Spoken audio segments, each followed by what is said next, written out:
O que eu pedi de Deus para estes dias é avivamento. Eu pedi fluir no Espírito. Então, eu não vou ministrar sempre cuidadosamente o que está na apostila. Eu vou deixar Deus falar. Toques do Espírito, última página. Ajuda o seu companheiro a chegar. Jeremias 12, 5. Jeremias 11, Jeremias solta uma queixa. Ele não está bem com Deus. Ele está com esse descontentamento santo. E não gosta do que Deus está fazendo. E Jeremias 12, ele entra em sua segunda queixa. Escreva a palavra aqui, queixas santas. Descontentamento santo. E à luz desse descontentamento santo, Deus responde desta forma, e é o versículo que você tem que ouvir agora mesmo para a sua vida. Em minha Bíblia diz Jeremias, mas em cima da palavra Jeremias, quantos têm sua Bíblia aqui, em mãos? Bíblia física. Bíblia física. Oh, glória, a grande maioria. Nossas Bíblias têm que ser autobiográficas. E você abrindo, por favor, abre para Jeremias 12, 5, onde tem a palavra Jeremias. Eu quero que você, se sentir o toque do Espírito, coloque seu nome. David, Elaine, Roberto, etc. Jeremias, se você se cansa correndo com homens que vão a pé, como poderá competir com os que vão a cavalo? Se em terra de paz você não se sente seguro, o que fará na floresta do Jordão? Se você tem liberdade de escrever em sua Bíblia, pode colocar esta frase que expressa o espírito disso. Todo o passado é prefácio. Todo o passado é prefácio. Até aqui você chegou a certo nível. Tudo que você é hoje, tudo que Deus depositou em você, toda a graça, a unção, tudo, você chegou a esse nível. E Deus está dizendo agora, sobe. Eu não te trouxe a este nível para você ficar aqui. Eu te trouxe a este nível para você subir. 2018, meu versículo do ano foi Jeremias 12, 5. Cheguei ao final do ano frustradíssimo, porque eu não mudei. Não mudei de nível, eu sabia que não mudei. Deus falou, não tem problema. Vamos fazer o mesmo versículo 2019. Em março de 2019, nesse encontro da Global Kingdom Partnership Network, Edmund Chan, conversando comigo, falou, David, essa palavra está na carta aberta para pastores e igrejas. David, você precisa se reinventar. É uma frase que você poderia colocar aqui em Jeremias também. Seu nome, você precisa se reinventar. E acrescentou, e não tem muito tempo. E não tem muito tempo. Cheguei ao final de 2019 e falei para ele, não entendo, não estou conseguindo, como que eu devo mudar? E ele também não me explicou, não sabia o que dizer. Mas 4 coisas transformaram minha vida. A década de fazer discípulos da Aliança Evangélica Mundial nasceu em mim. No mundo inteiro, 140 países que têm alianças evangélicas, nenhum país no mundo inteiro avançou na década de fazer discípulos, a não ser Brasil e os países de fala espanhol onde eu vivo. Segunda coisa que nasceu, Deus absolutamente cortou minha vida inteira parando de viajar. Oh, glória! Eu não queria sabático, mas Ele sabia como me podar para nascer de novo. Morrer para nascer de novo. A terceira coisa foi que minha vida devocional nasceu de novo. Cada vez que eu viajo, minha vida devocional vai para o sótão. Desaparece. É um desastre absoluto. Parando de viajar, minha vida devocional deu um salto. 4 níveis de encontros com Deus. Anote aqui. 4 níveis de encontros com Deus. Primeiro nível, um bom estudo devocional. Receber algo da palavra de Deus. Um bom estudo devocional. E quando eu tenho um bom estudo devocional, eu faço o resumo e deixo em preto ou negro a cor automática do laptop. E quando vou para a minha lista de temas, está em negro. Quando é um encontro divino, segundo nível, uma palavra rema, isso vai para azul. E uma vez que meus resumos estavam se enchendo de azul, eu percebi, eu preciso de outro nível, subir de nível. E passei a colocar o que é a palavra rema para esse dia, esses dias em azul, mas o que é para o ano inteiro, o que é para eu ir realmente mergulhando, passei para azul negrito. E com o passo do tempo, meu mês estava cheio de azuis negritos. Eu falei, eu tenho que subir de categoria minha vida devocional. E agora eu tenho outra categoria, outro nível, que é o vermelho negrito, uma mega palavra rema para o resto de minha vida. Algo que vai nortear todo o resto de minha vida. Então, subir de categoria. Em algum momento, possivelmente em seguimento a este encontro, você vai fazer um retiro com Deus e você pode dizer para Deus, me revela o nível ao qual cheguei para começar a me revelar o que eu preciso reinventar. Porque não tenho, e nós outros não temos, muito tempo. Com isso, volte para a página 18. Nem vou cobrar mais por isso, tá?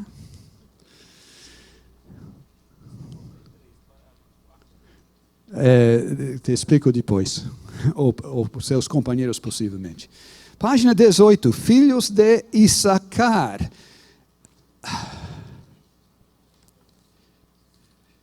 Tem esse autor, Ila, possivelmente você me ajuda a mentoreá-los na palavra ou alguma coisa assim, de Havaí. Wayne Cordeiro, isso mesmo, Wayne Cordeiro. E ele diz que cada herói, cada incidente na Bíblia é um mentoreio para nós. E quando você pega este título, Filhos de Issacar, ou quando você pega Jeremias 12:5 e diz Jeremias, eu constantemente estou escrevendo em cima desse nome o meu. Então, neste momento, coloca Filhos de e escreva seu nome. Porque Deus quer que você seja uma pessoa que tenha este tipo de filhos.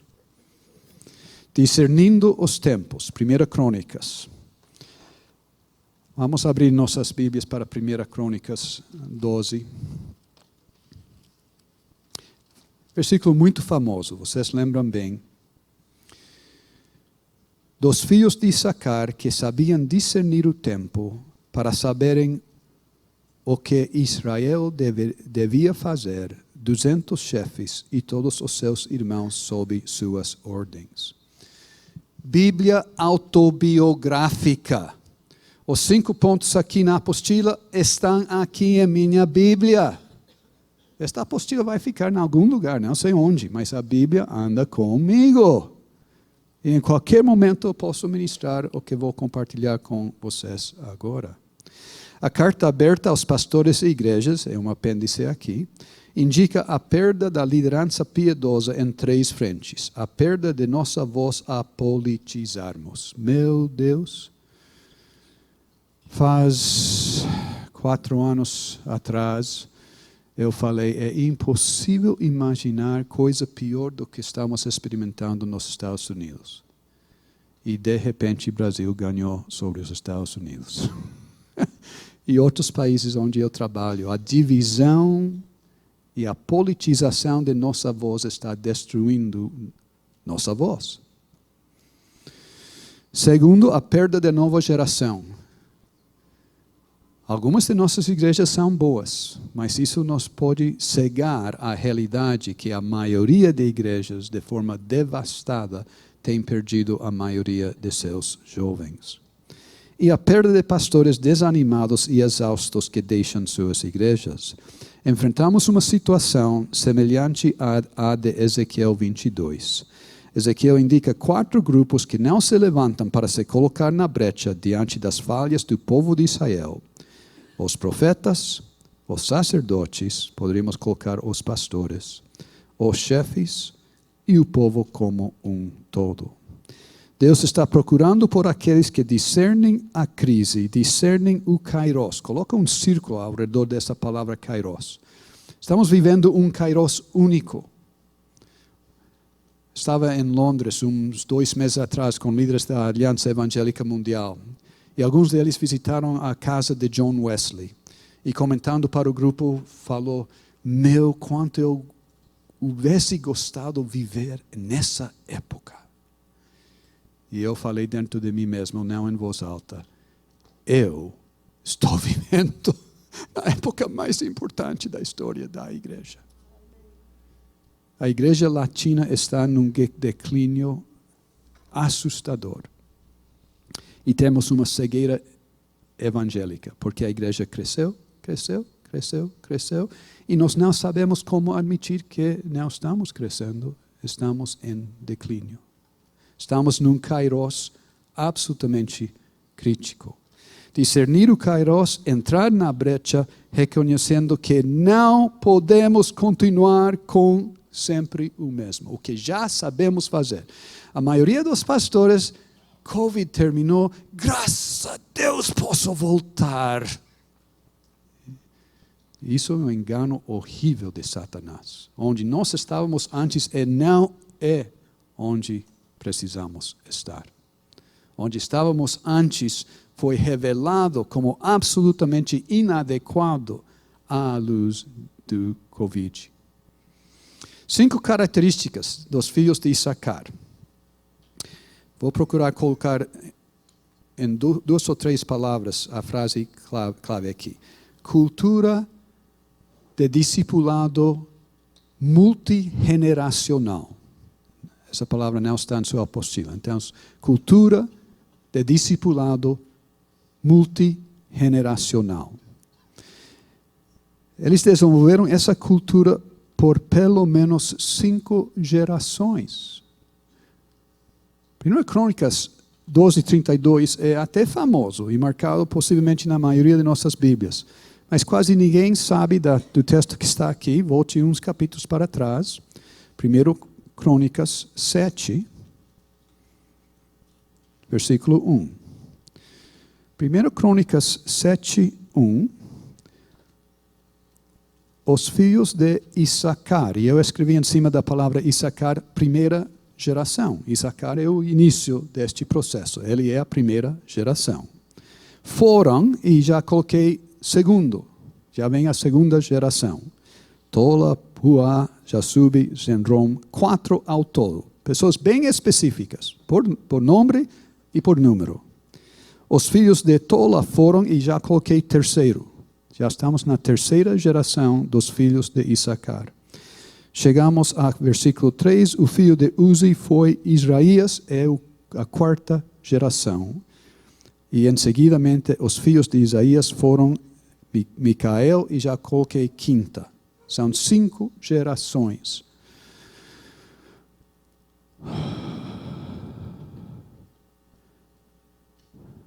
Preste atenção. O livro de Juízes é uma geração e quando morre, acaba. Até Deus levantar outro juiz. Os livros dos reis, um bom rei e quase nunca 2 bons reis seguidos. Deus levanta grandes homens e mulheres, mas não sabemos como fazer discipulado multigeneracional. Os filhos de Issacar, sim.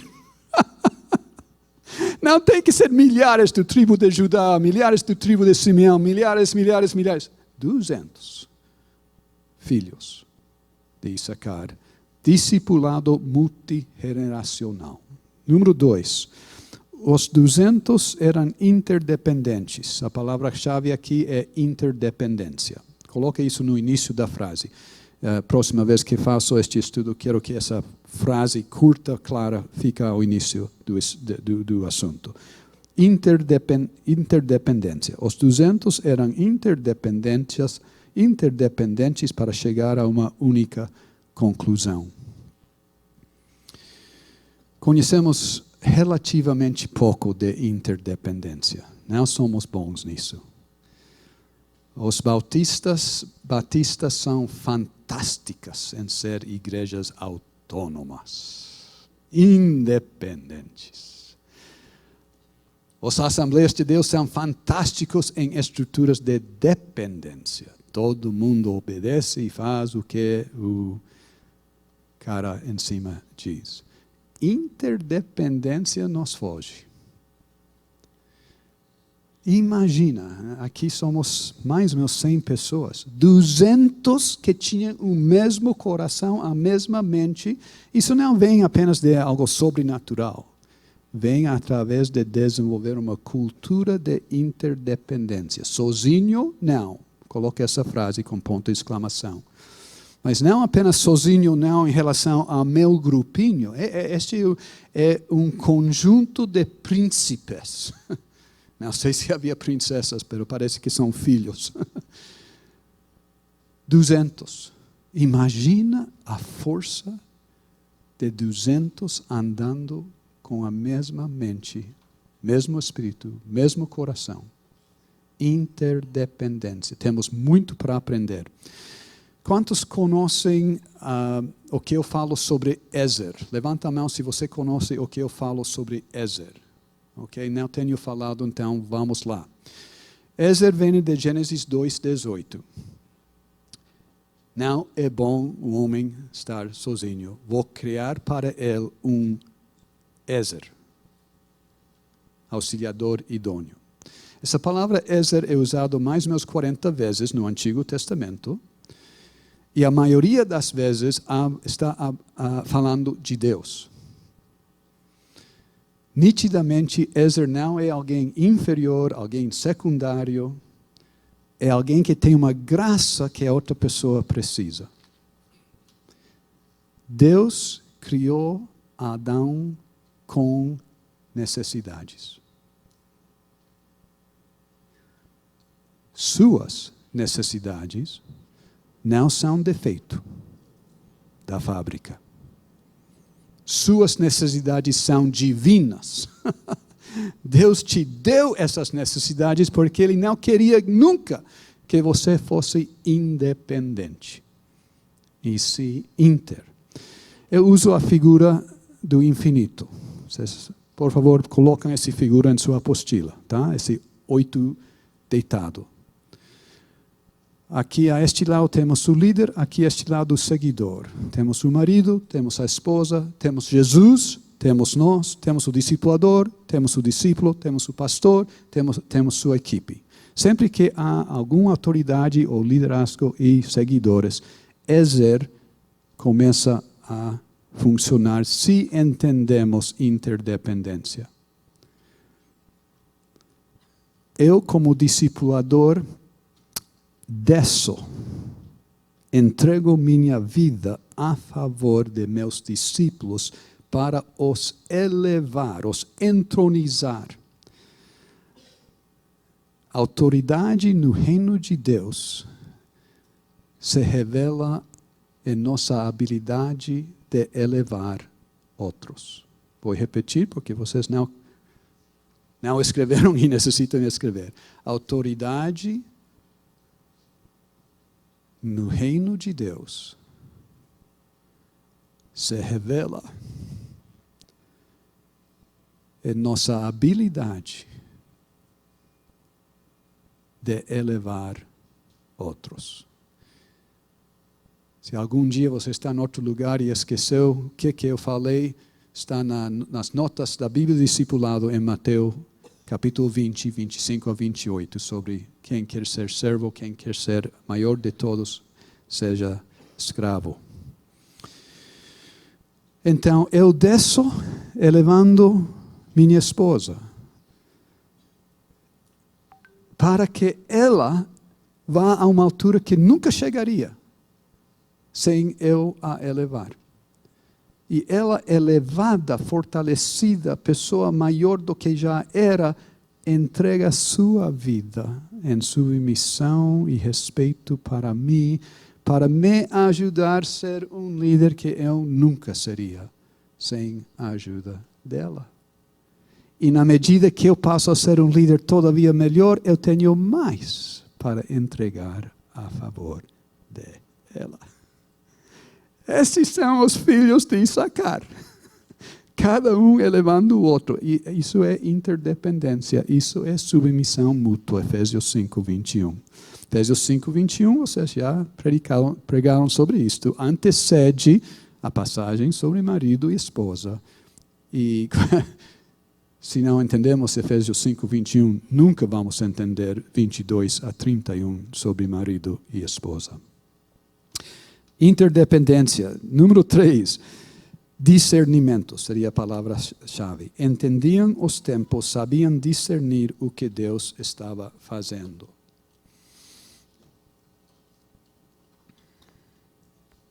Discernir o Kairos. Primeiras palavras de Jesus em Marcos, o Evangelho de Marcos. O tempo chegou. Vocês sabem qual a palavra grega para tempo neste caso? O Kairos chegou. Temos que ser pessoas que discernimos quando esse tempo chegou. O tempo normalmente, o Kairos normalmente é vestido de crises. Escreve na apostila, bendita crises. Em vez de fugir de crises, abraçar a crise e dizer, agora sim, Deus tem chance para fazer algo que eu não estava conseguindo permitir. Discernir o Kairos, a bendita crise. Número 4,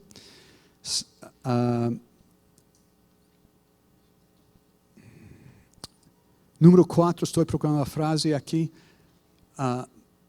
visão macro. Escreve a frase, visão macro. Eram pessoas que compreendiam a autoridade, número 4, sabiam não apenas o que sua tribo precisava fazer, mas todo o povo de Deus. Sabiam o que Israel precisava fazer. Nós vivimos em nossos tribos, vivimos em nossos campos, nossa igreja local, nossa denominação, etc., etc. Filhos de Issacar têm uma visão macro do que Deus está fazendo. Na denominação toda, no país todo, e pode ser até além disso. Macrovisão. E finalmente, número 5,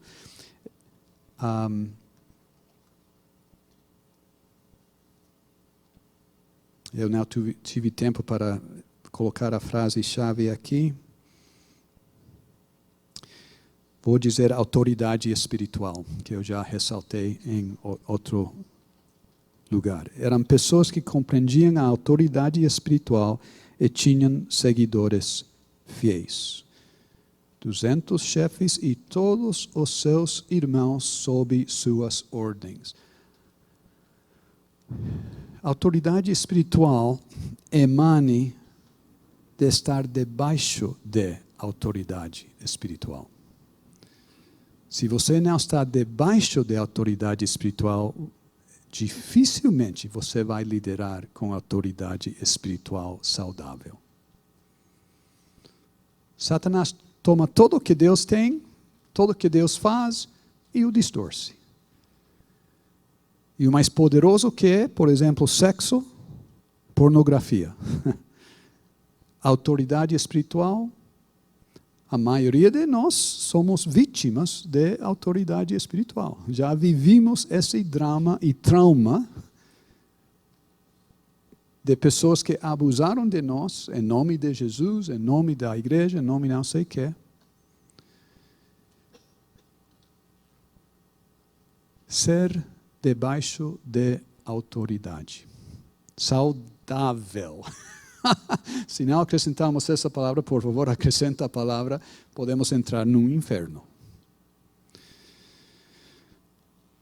É difícil dizer exatamente quando que eu comecei o ministério, possivelmente aos 19 anos, quando o movimento brotou na universidade, onde eu fui pedido ser esse coordenador de oração. Eu nem terminei essa história, não? Meu!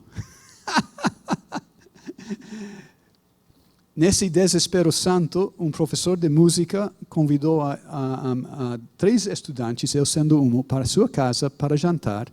E durante a janta, ele compartilhou de tal forma que eu falei como deveria haver sido para os discípulos jantar com Jesus.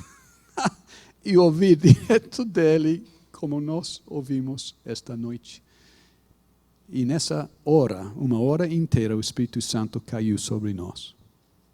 E por uma hora, a única coisa que eu podia dizer era, oh, uau. Nem aleluia, nem amém. Oh, uau. Por uma hora. Meu amigo ao outro lado da mesa chorou a hora inteira.